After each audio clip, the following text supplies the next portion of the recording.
بد نظری سے بچنے کا طریقہ بتا دیں۔ سب سے پہلے تو نکاح ہے۔ نبی صلی اللہ علیہ وسلم نے فرمایا، بخاری مسلم کی حدیث ہے، یا معشر الشباب من استطاع منکم الباءۃ فلیتزوج فإنہ اغض للبصر۔ اے نوجوانوں، تم میں سے جو نکاح کی استطاعت رکھتا ہے وہ نکاح کر لے، اس لیے کہ یہ نگاہ کو جھکانے کی سب سے زیادہ طاقت نکاح میں ہے۔ اب حدیث کے الفاظ دیکھو، اغض یہ کمپیریٹیو ڈگری ہے، اس میں نگاہ کو جھکانے والی جتنی چیزیں ہیں ان تمام چیزوں سے کمپیئر کیا جا رہا ہے۔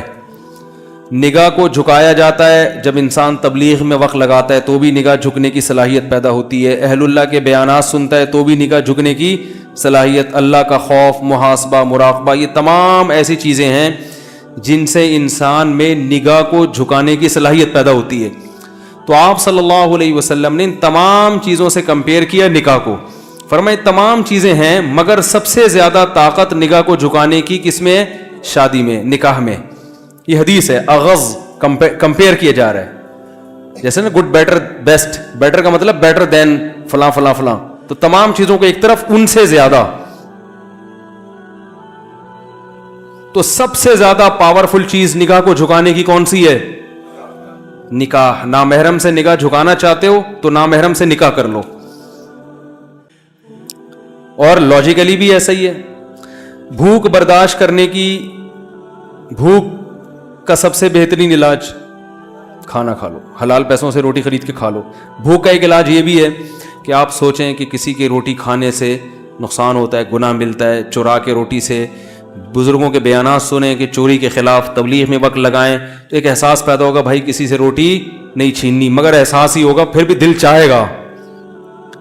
سب سے بہتر حل کیا ہے کہ حلال کماؤ، روٹی خرید کے کھا لو، پیٹ بھر جائے گا۔ تو تبلیغ والے پھر اگر کوئی دنیا دار آدمی کہے گا بھی نا کہ حرام روٹی کھاؤ تو بھی آپ نہیں کھاؤ گے، بولو گے یار جب حاجت ہی نہیں ہے۔ تو نکاح کرنے سے انسان میں حرام کی خواہش یا تو بالکل ختم ہو جاتی ہے یا کم، کیونکہ جب ایک جو باڈی کی ایک ریکوائرمنٹ تھی وہ جائز طریقے سے پوری ہو گئی ہے تو کوئی اتنا فنٹر نہیں ہوتا کہ ہر وقت ایک ہی خواہش اس پہ مسلط رہے۔ ارے ہر خواہش اللہ نے محدود رکھی ہے نا، اتنا بڑا فنٹر کوئی دنیا میں مرد کا بچہ پیدا نہیں ہوا ٹھیک ہے، کہ اس کی یہ خواہش بھی پوری ہو ہی نہ سکے، ایک حد تک ہے، اس سے آگے نہیں ہے۔ تو اس لیے شریعت نے جائز کو فوکس کیا ہے کہ حلال میں وسعت پیدا کرو تو حرام میں کی طرف دل چاہے گا ہی نہیں، اور پھر تھوڑا بہت جو چاہے گا تبلیغ میں وقت لگاؤ، وہ اس سے کور ہو جائے گا۔ اہل اللہ کے اصلاحی تعلق قائم کرو۔ ہم فوکس کرتے ہیں اصلاحی تعلق کو زیادہ، نتیجہ یہ نکلتا ہے کہ بہت سے لوگ خانقاہ میں جاتے ہیں، کھانا پینا وہی چل رہا ہے، انڈے پراٹھے، لیکن ان کو بزرگ کے بیانات کا ذرہ بھی فائدہ نہیں ہوتا، کیونکہ باڈی اسی طرح مانگتی رہتی ہے۔ پھر نتیجہ کیا نکلتا ہے؟ کچھ وقت صبر کرتے ہیں، پھر جب ان کی بریکیں فیل ہوتی ہیں تو وہ ایسا بدماش بن کے دکھاتے ہیں جو عام آدمی بھی نہیں ہوتا۔ اس لیے کہتے ہیں صوفی جو ہے نا، صوفی یا تو بہت نیک ہوگا، بدماش ہوگا تو بہت ٹائٹ قسم کا بدماش ہوگا۔ اس میں صوفیوں میں درمیانی ٹائپ کے لوگ نہیں ہوتے تو یہ ہے۔ اور اگر نکاح کی طاقت نہیں ہے، طاقت نہ ہونے کا مطلب کیا ہے؟ نکاح کی طاقت کہ کوئی رشتہ دینے کے لیے تیار ہی نہیں ہے، مل ہی نہیں رہا، تو پھر یہ نہیں ہے کہ پیسے نہیں ہیں، پیسے ہیں اور رشتہ نہیں مل رہا تو بھی نکاح کی طاقت نہیں ہے۔ پیسے نہیں ہے اور رشتہ مل گیا، لڑکی آپ کی غربت میں آپ کے ساتھ رہنے کے لیے تیار ہو گئی تو طاقت ہے نکاح کی، کیونکہ نبی نے ایسے صحابی کا نکاح کرایا جن کے پاس ایک لنگوٹی کے سوا کچھ بھی نہیں تھا، ان سے زیادہ غریب تو دنیا میں کوئی گزرا نہیں، لیکن ان کی بیوی راضی ہو گئی تھی کہ چلو اسی غربت میں آپ کے پاس فاقے ہیں تو میں بھی فاقے برداشت کر لوں گی۔ تو نبی نے ان کو تو نہیں کہا کہ تم میں تو نکاح کی طاقت ہی نہیں ہے۔ بھئی یہ عورت کا مسئلہ ہے نا، وہ کہہ رہی ہے آپ کی اس تنخواہ میں گزارے کے لیے تیار ہوں، تو جب وہ تیار ہے تو آپ کو کیوں بیچ میں ٹانگ اڑا رہے ہو؟ یار بات ہی نہیں سمجھ میں آ رہی لوگوں کے۔ بھائی دیکھو لوگ پتہ ہے کیا کرتے ہیں، اب آپ نے کہیں نکاح کا پیغام بھیجا، لوگ کہتے ہیں تمہاری تنخواہ 10,000 میں تم شادی کر رہے ہو، تمہیں شرم نہیں آ رہی؟ تو بھائی وہ ریجیکٹ کرے لڑکی کہ 10,000 والا مجھے نہیں چاہیے، کیونکہ میں 10,000 میں گزارا نہیں کر سکتی، یہ اس کا رائٹ ہے۔ اگر وہ 10,000 میں ایگری ہے تو پھر اس کا مطلب وہ جب خود راضی ہے تو آپ کو کیوں تکلیف ہو رہی ہے؟ اب آپ یہ کہہ سکتے ہیں کہ وہ کیوں راضی ہوگی؟ 10,000 میں کون راضی ہوتا ہے بھائی؟ ہو سکتا ہے اس کے ابا کی تنخواہ 5,000 ہو، اس کو پتا ہے کہ میں 5,000 میں جب پاپے کھا رہی ہوں اور کبھی پاپے بھی نہیں ملتے، یہ 10 والا اس سے تو بہرحال بہتر ہے. تو غریب آدمی شادی کرے گا. اسلام میں کہیں بھی غریب کو نہ 1 سے روکا اللہ نے، نہ 4 سے روکا ہے. غربت نکاح میں رکاوٹ ہے ہی نہیں مرد کے لیے.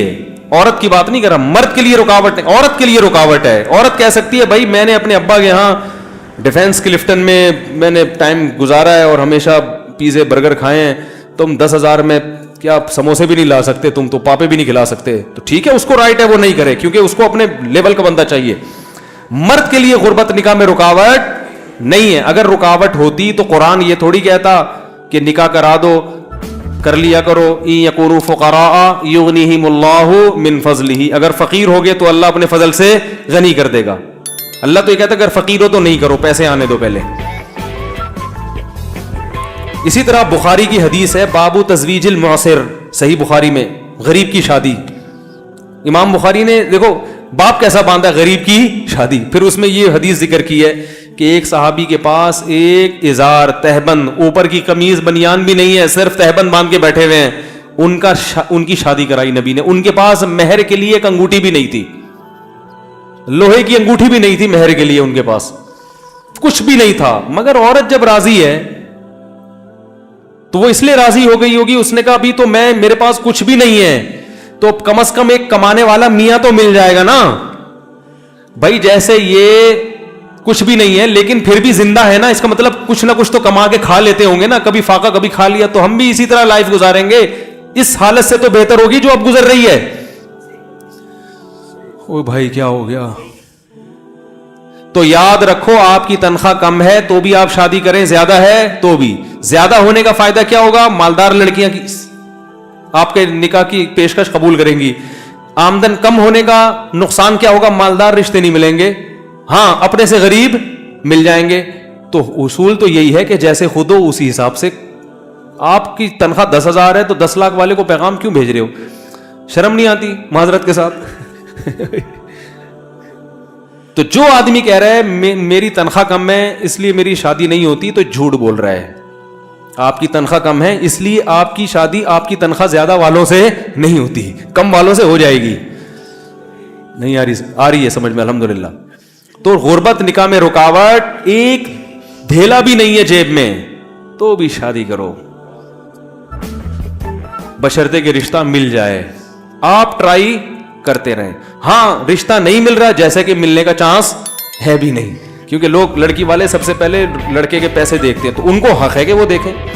تو کوشش جاری رکھو، اگر مل گیا تو آپ ایسی غریب مل جائے گی. بعض دفعہ اور لڑکی مالدار ہوتی ہے وہ پھر بھی غریب سے اس لیے کر لیتی ہے کہ وہ کہتی ہے ایجوکیٹڈ بندہ ہے، شریف آدمی ہے، مارکیٹ میں شریف لوگ کیا چل رہے ہیں؟ شارٹ چل رہے ہیں. وہ کہہ رہی پیسے میں کھلاؤں گی، کوئی مسئلہ نہیں ہے، شادی کرو. تو لیکن کم ہی کرتی ہیں اور کرنی بھی نہیں چاہیے، کیونکہ وہ بندہ پھر جب بیوی پہ ڈیپینڈنٹ ہو جاتا ہے نا پھر گیا مسئلہ خراب ہو جاتا ہے، وہ حقوق نہیں ادا کرتا اور پھر پیڑے کھاتا ہے بیٹھ کے. تو عورت کو چاہیے اگر کوئی غریب سے کر رہی ہے تو دیکھے کہ چلو غربت تو برداشت کر رہی ہوں، بندہ تو ٹھیک ہونا، کہیں میری دولت پہ نظر رکھ کے نہ بیٹھ جائے.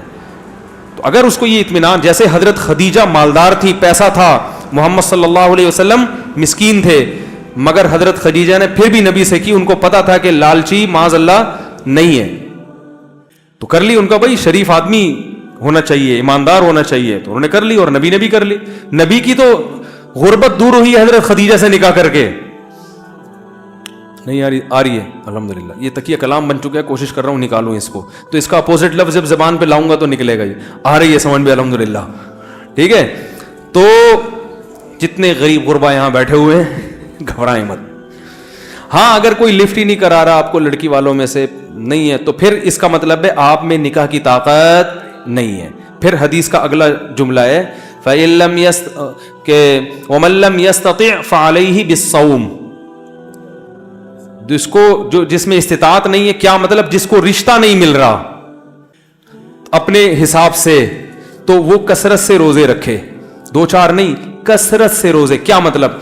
آپ میں اللہ نے ایک خواہش رکھی ہے، طاقت رکھی ہے، تو اس طاقت کی وجہ سے آپ کا نکاح کا دل چاہتا ہے تو وہ اس طاقت کو جائز استعمال کرو, وہ رکھی اس لیے.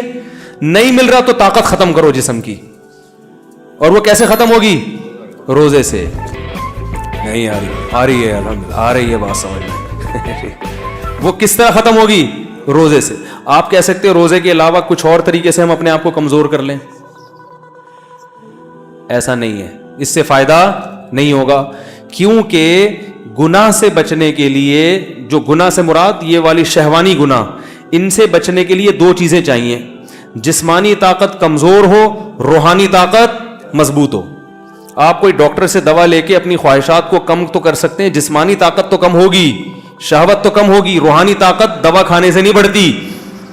روزے میں جب آپ کھانا پینا چھوڑیں گے اور مسلسل روزے رکھیں گے تو جسمانی طاقت ہوگی کم, اور روزہ چونکہ عبادت ہے اس سے روحانی طاقت نہیں آ رہی. بات آ رہی ہے, سمجھ آ رہی ہے بات سمجھ میں. روحانی طاقت کیا ہو جائے گی؟ بڑھ جائے گی. تو آدھا کام سے بات نہیں بنے گی. تو اس لیے روزے کا کوئی آلٹرنیٹ, روزے میں ایک انسان کو خود ہی احساس ہوتا ہے, اور 2-3 روزے نہیں, اعلیٰ ضرر کے لیے آتا ہے عربی میں علیہ بس, کیونکہ 2-4 روزے سے تو اور خواہش بڑھتی ہے. کثرت سے روزے رکھے. ایک اہل حدیث تھے وزیر آباد میں, میرے دوست تھے, بڑے زبردست گپ شپ تھی ان سے میری. وہ ایک دن میں ان کا تھوڑا دیر مذاق بھی اڑاتا تھا, کیونکہ ہمارے بھی اڑاتے تھے. وہ کبھی کبھی حنفیوں پہ طنز ہلکا پھلکا تو چلتا ہے, تو میں بھی تھوڑا سا چٹکلا سنا دیتا تھا ان کو. ایک دن وہ میرے پاس آئے, وہ کہنے لگے کہ مفتی صاحب, میں جوان تھے بڑے لال ٹماٹر کی طرح سرخ, کہ یار میں بڑا مسئلہ ہے, میں بازار میں بیٹھتا ہوں, میں شادی شدہ ہوں, میری بچیاں بڑی ہو گئیں, مگر یار میں اتنی مختلف ڈیزائن کی عورتیں آتی ہیں, میری نظر نہیں جھکتی, بڑا مسئلہ ہو گیا, میں کیا کروں؟ میں نے کہا قرآن حدیث کی روشنی میں بتاؤں. وہ ہر وقت کہتے ہیں نا قرآن حدیث کو, قرآن بتاؤں؟ کہہ رہے ہاں بتائیں. میں نے کہا حدیث میں آتا ہے, قرآن میں بھی آتا ہے نکاح کرو, ٹھیک ہے نا, اور حدیث میں بھی آتا ہے کہ اغض للبصر, جو نکاح ہے نگاہ کو جھکانے کی سب سے زیادہ طاقت. تو میں نے کہا شادی کر لو ایک اور. کہنے لگا ابے یار یہ نہیں ہو بھائی, یہ بڑا مسئلہ ہو گیا بھائی مفتی صاحب, یہ کیسے میری بیوی مارے گی وہ فلانا. میں نے کہا قرآن حدیث کی روشنی میں بتا رہا ہوں. وہ ہر وقت میرے سامنے کہتے قرآن حدیث. میں نے کہا قرآن حدیث. کہہ رہے ہیں وہ تو ٹھیک ہے لیکن کچھ اور حل بتاؤ یار. میں نے کہا قرآن حدیث کی روشنی میں بھائی. کہہ رہے نہیں یار مفتی صاحب وہ مذاق نہیں کر. میں نے کہا سیریس ہوں بھائی, مذاق نہیں کر رہا. تو کہہ رہے ہیں, میں نے کہا اچھا چلو یہ والا نہیں سمجھ میں آ رہا. کہہ رہے نہیں دوسری کون کرے گا, پٹوں گا سالے پیٹیں گے پڑ کے, بیوی مارے گی, روٹی بند کراؤ گے. وہ ان کے الفاظ ہیں. کہہ رہے مفتی صاحب گھر میں روٹی بند کراؤ گے. میں نے کہا چلو ایک اور آپشن ہے. حدیث اگلا قرآن حدیث میں آتا ہے کہ جس میں نکاح کی طاقت نہیں ہے, جیسے کہ آپ نہیں افورڈ کر پا رہے, آپ کو پتا ہے بہت بری طرح پٹوں گا میں, سالے پکڑ کے ماریں گے, تو پھر کثرت سے روزے رکھو. روزے نہیں علیہ ضرر, کثرت سے روزے. میں نے کہا یہ جو لال ٹماٹر بنے ہوئے ہو نا کھا کھا کے, یہ چہرے تھوڑا سا مرجھا جائے گا اور باریک ہو جاؤ گے روزے رکھ رکھ کے. تو یہ جو کرنٹ بھرا ہوا ہے نا, یہ اتنی زور سے نہیں جھٹکے مارے گا جتنے ابھی کرنٹ لگ رہا ہے آپ کو. جہاں دیکھتے ہو ایک دم دل چاہتا ہے, یہ کم ہو جائے گا. کہہ رہے ہاں چلو یہ رکھتا ہوں. کہہ رہے کتنے روزے رکھوں؟ میں نے کہا کثرت سے رکھ لو 40, قرآن حدیث کی روشنی میں. بار بار میں کہہ رہا تھا, میں نے کہا قرآن حدیث کی روشنی میں کثرت سے روزے کتنے ہوتے ہیں؟ 40. میں نے کہا 40 رکھ لو. کہہ رہے پھر کیا ہوگا؟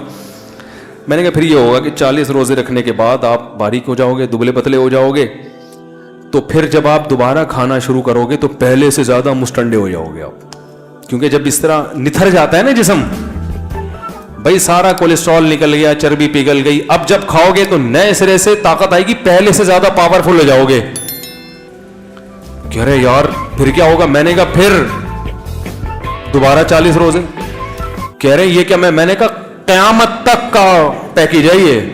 کہہ رہے یار یہ کوئی حل تو نہ ہوا. میں نے کہا واقعی حل نہیں ہے, یہ حدیث میں حل ان لوگوں کے لیے ہے جو نکاح کی تلاش میں ہو, جب تک رشتہ نہ ملے روزہ رکھ کے گزارا کریں. جس کا ارادہ ہی نہیں ہے اس کے لیے یہ پیکیج نہیں ہے. بہت مشکل ہے. میں نے کہا قرآن حدیث کی روشنی میں تو یہی ہے بھائی. کہہ رہے یار یہ تو بڑا مسئلہ ہے, یہ تو بڑا مسئلہ ہے. میں نے کہا پھر یہی ہے کہ یہ بھی نہیں ہوتا. تو کیونکہ روزے کب تک رکھے گا بھائی؟ یہ تو روزہ اس کے لیے ہے کہ رشتے بھی تلاش کرتے رہو اور روزہ بھی. جب رشتہ مل جائے تو روزے رکھنا چھوڑ دو. تو کہہ رہے ہیں یار میں نے کہا پھر بس صبر کرو اور کوئی حل نہیں ہے, آخرت کو سوچو, گناہ ملے گا. قرآن حدیث کی روشنی میں جو حل تھا وہ میں نے بتا دیا آپ کو. بد نظری سے بچنے کا طریقہ ہو گیا, ٹھیک ہے. باقی یہ کہ بھائی نکاح کی استطاعت نہیں ہے, روزے رکھو, وہ بھی نہیں ہو رہا, تو پھر یہی ہے کہ چند اور چیزیں ہیں جو تجربے سے ہیں, ان کا اتنی مضبوط تو نہیں ہے جو حدیث میں ہے. ظاہر ہے جو حدیث میں علاج ہے اس کا تو کوئی متبادل ہو ہی نہیں سکتا. تو پھر میں لڑکوں سے کہتا ہوں کہ اپنے آپ کو مصروف رکھو. یہ باڈی کی ریکوائرمنٹ ہے نا یہ گناہ, تو باڈی کو کھپا دو کسی جائز کام میں, جم جایا کرو, اپنی انرجی کو یوٹیلائز کرو. کہاں؟ ایکسرسائز میں, جم میں. اور روحانی ترقی کے لیے تبلیغ میں جاؤ, اور بزرگوں سے اصلاحی تعلق, ادھر سے ان کے بیانات بھی سنو, اللہ کا خوف پیدا ہوگا, آخرت کا خوف پیدا ہوگا, پتہ چلے گا نظر اٹھانے کا گناہ ہے, اس سے انسان کی آنکھیں گندی ہو جاتی ہیں, دل کا سکون خراب ہوتا ہے, اس سے فائدہ ہوگا انشاءاللہ. اور پھر اپنے جب اچھے مثبت کاموں میں, ایکسرسائز میں اپنے آپ کو گھلاؤ گے تو ٹائم ہی نہیں بچے گا, اتنے تھکے ہوئے آؤ گے کہ رات کو آتے ہی سو جاؤ گے. تو جب یہ پازیٹیو ایکٹیویٹیز میں انسان پڑتا ہے تو نیگیٹو خود بخود ختم. اور لڑکیوں کو کوشش کرو کہ ہاں, اور آخری حل یہ کہ کبھی بد نظری ہو تو جرمانہ متعین کرو. کسی عورت کو دیکھنے کا دل چاہ رہا ہے اور آپ نے دیکھ لیا, 100 روپے نکال کے اسی وقت صدقہ کر دیے. ہر آدمی اپنی آمدن کے حساب سے, ٹھیک ہے نا. 1 کروڑ روپے آمدن ہے, 1 لاکھ روپے نکال کے, کروڑ والے کے لیے لاکھ کی کوئی حیثیت نہیں ہے, ٹھیک ہے نا. چلو لاکھ نہیں کرتے, 10,000 کر دو. جس کی کروڑ آمدن ہے بھائی, جب بد نظر اتنا جرمانہ رکھو جو افورڈ کر سکو. سمجھ میں آ رہی ہے بات؟ تو دن میں 10 دفعہ بد نظری ہو رہی ہے تو 10 دفعہ 100 روپے, 1000 روپے ایک دن ہوں گے. اگلے دن کہے گا آدمی 1000 نہیں 500 پہ آ رہا ہوں بھائی, میں 500 افورڈ کر پا رہا ہوں, 1000 نہیں. تو 5 بد نظریاں چھوڑے گا نا, اگلے دن کہے گا یار 500 بھی 2-4 دن تو ٹھیک ہے, پورے مہینے تو 30,000 روپے اچھا خاصا ہے. تو ختم نہ بھی ہو, کم انشاءاللہ ہو جائے گی. بہت اہم بات ہے یہ جو اب بتا رہا ہوں, ختم نہ بھی ہو کم ہو جائے گی. اور ایک گریوی میں فائدہ ہوگا, ختم نہ بھی ہو تو گناہ کے ساتھ نیکیوں کا پلڑا بھی. ارے جب قیامت کے دن آئے گا, اتنی انٹیوں کو جھانکا تاکا ہے اس نے, تو اتنے پیسے صدقہ کیے ہیں یہ دوسرے پلڑے میں. جب گناہ ہوں گے تو نیکیاں بھی تو پلڑے میں آئیں گی نا. تو اس صدقے کا فائدہ کیا ہوگا؟ گناہ کم ہوگا, ہو سکتا ہے چھوٹ ہی جائے, اور نہ بھی چھوٹا تو گناہ کا جہاں اعمال نامے میں گناہوں کا جو پلندہ بڑھتا جا رہا ہے, تو نیکیوں کا بھی ساتھ ساتھ ہو سکتا ہے اسی بیس پہ مغفرت ہو جائے. اللہ کہیں گے کہ اس نے غریبوں کی مدد کی ہے تو بدنظری بھی کی ہے, تو وہ والی نیکیاں اس کے گناہوں سے زیادہ ہو گئی ہیں, بخش دو. تو مقصد تو بخشوانا ہے نا اپنے آپ کو. کیا خیال ہے بھائی؟ تو پھر یہ نہیں کہ جان جان کر دیکھو, ایک دفعہ دیکھا 100 روپے ہیں کہ چلو نیکی بھی ہو رہی ہے, بخش تو جائیں گے نا. دوبارہ دیکھا 50 روپے, 500 روپے. یہ جائز نہیں ہے, کیونکہ قیامت کے دن نیکیاں اور برائیاں گینی نہیں جائیں گی, تولی جائیں گی. تو اللہ کو کوئی ایک گناہ بعض دفعہ اتنا ناپسند ہوتا ہے کہ وہ اس کا وہ گناہ تو ایک ہوتا ہے مگر وزن میں وہ بہت زیادہ بھاری ہوتا ہے. تو اس لیے گناہ سے اپنے آپ کو بہرحال بچانا.